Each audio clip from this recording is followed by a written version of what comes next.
इस वक्त हमारे साथ मौजूद हैं बीजेपी विधायक सीपी सिंह जी।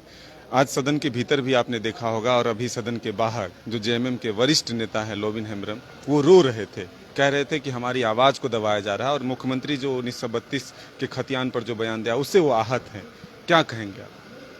नहीं, देखिए, लोबिन हेम्ब्रम साहब पुराने सदस्य हैं और जेएमएम के बहुत कर्मठ विधायक हैं। देखिए, आवाज़ तो उठाते रहते हैं, चाहे जिस प्रकार से संथालपना से खनिज पदार्थों की तस्करी हो रही है, लूट हो रही है, तो आवाज़ उठाते रहे। कई चीज़ें उठाते रहते हैं, लेकिन उनको इस तरह से दबा दिया गया है कि लगता है कि अब जेएमएम में उनका कुछ नहीं है।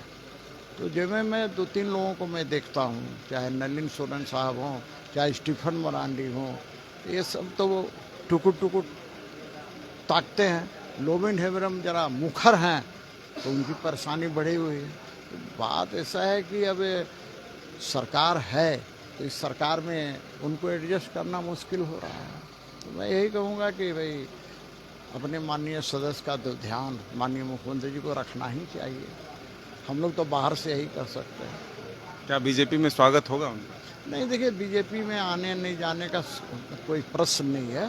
मैं और इसमें विश्वास भी नहीं करता हूँ। मैं यही कहूँगा कि भाई जिस दल में हैं और निष्ठा से हैं और कोई बात को रखते हैं तो निश्चित रूप से दल के नेता को ध्यान रखना चाहिए। चाहे जो भी दल में कोई भी रहे, उस दल के नेता को उनका ध्यान रखना चाहिए।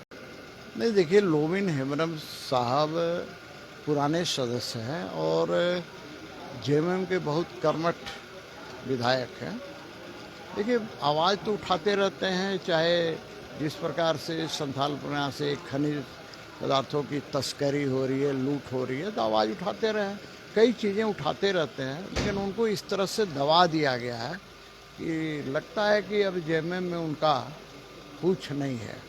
तो सीपी सिंह जी को सुना आपने, किस तरह से उन्होंने कहा कि जो वरिष्ठ नेता है उनकी बातों को विधायक दल के जो नेता हैं यानी जो सदन के नेता हैं मुख्यमंत्री, उनको सुनना चाहिए था।